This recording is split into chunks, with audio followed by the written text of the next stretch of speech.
the pomp and circumstance. That goes back to the times of first humanity, because we do need that. Yeah. Well, you're talking about a myriad of leaders. You're not just talking about a single individual. Right. And I see a lot of people just be sitting back waiting on a Messiah. They're waiting on that one person. But they are too, though. Who's that? The other side is far more diligent about looking for that Messiah than we are, because they know where to look. You probably wonder, why do white people pay so much attention to black people if they don't like them? You would think if you didn't like something, why would you be paying attention to it? I don't pay attention to things I don't like. What's the answer? The answer is, the liar knows what lie he told. You see what I'm saying? So even if I made it deceitful and I made you think that the answer's over here, but the answer is really over here, I'm still gonna be looking over here. Me, the one that tricked, because I know this is the right answer. Black people have lost their identity, but our oppressors have not lost our identity. That's just why they chopped those noses off of the Pharaoh and the Sphinx in Egypt in the first place. Is because without this nose, we can tell you this is whoever it is. But with that nigga nose, it can only be niggas. Why would somebody vandalize a whole face and only vandalize one part? Nobody wanted to knock an eye off or take an ear off or no chins missing. No, just the nose. Because it's a brand. It's a brand. All right, go ahead. You have an uncanny way of thinking outside of the box, and you are very good at breaking things down like you just did. You understand consequences and repercussions very well. Okay. So my question to you is, why are you such a habitual line stepper? Why do you cross that line so often when you know what the repercussions and consequences are going to be? And they're not going to be favorable to you. For example, Right. I saw where you and Suge got arrested, right? You and Suge got arrested. Is that true? Allegedly. Allegedly. Yeah. Allegedly. Okay. Like, and What were we doing? allegedly it had something to do with like some type of photography or camera or something like that. I'm not sure. I'm just saying this is what I read. I'll tell you the story, and you tell Tell me, me the story. then does that change how you frame this? Okay. So,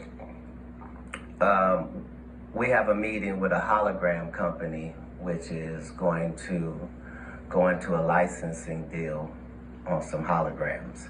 This is in Beverly Hills. So now there's a rodeo, and behind that is an alleyway where you park your vehicles. Mm-hmm. That's where we are. Suge has brought his son with him, who's 5 years old. And before we go into this meeting, Suge's son runs behind the dumpster and urinates. And a lady films his penis out, peeing behind the dumpster. And then says, "Oh, I thought that was Katt's kid." So yeah, that's what happened. See, man, this is So what understand, we were facing 20 years, Suge and I. 20 years for that. And if it wasn't for the fact that this is Beverly Hills and it's all on camera, they had no problem sending us up the river when we couldn't have possibly done what was being said. That lady said that she got jumped on by me. So you see what you just did? You just clarified a huge, misconception about, the events of that evening or whatever. Yeah, but remember, it went to court. Yeah. Like, this isn't just my word. Yeah. They had to play the video in court, which showed that her altercation wasn't with a man at all. But the trip part about it is that when people print it, when the media, mainstream media put it out there, they don't add that piece. No, nor do they make a retraction. Right. Nor do they say, hey, that thing we told you about that guy, turns out it was nothing. Understand, I got 15 cases that were dismissed. That should be talked about. Why would 15 cases be dismissed? Because you were so sure you had what you were looking at. Because every city I go to, I'm the nigga with the best car. It's probably smoke coming out that car. It's probably girls gathering around that car. I look like the plug. I get it. And you probably already hurt me by the time you find out who I actually am. Right. See, because of that clarity you just provided, yes, is the reason why I want to know. I think the world want to know what happened between you and Ali Sadiq. I know you said the you didn't world want to talk couldn't about it. possibly want to know that. He's not famous enough for the world to want to know that. Yeah, because my side of the world doesn't want to know that.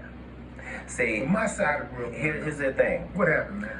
A lot of times, what liars do first is they set up a narrative and a scenario. Like Michael Blackson just got on national TV and told people, yeah, I got a beef with Katt Williams, and Katt is mad at me about this, and because I said this, and I didn't even mean it like that. And the whole time, he's never talked to me. That's how he feels. He's heard I'm angry. I've not had a conversation with him.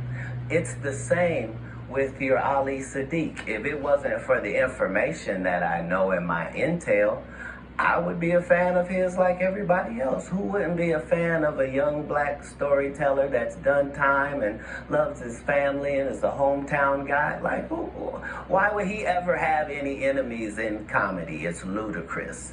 But if you pick the actual king, then make sure that your story is correct.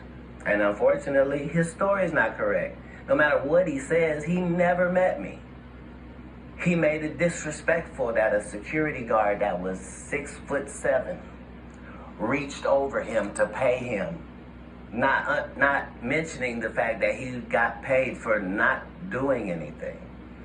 Well, let's start at the beginning of the Reliant thing. I'm gonna start, and then you can do what you want to do. Fair enough. But I think for the sake of the audience knowing just tell having them an who Ali idea of Sadiq what we're is talking about. Ali Sadiq is a comedian from Houston that's based in Houston. A very fine comedian. Very fine comedian. Yes. Now, Ali said that he went to Reliant Arena and he was on the same show as you.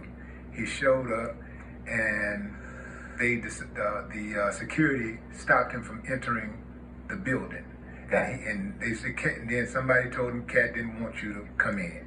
And then at some point, somebody else came and gave him a check. That's another security person reached over somebody's shoulder and gave him a check.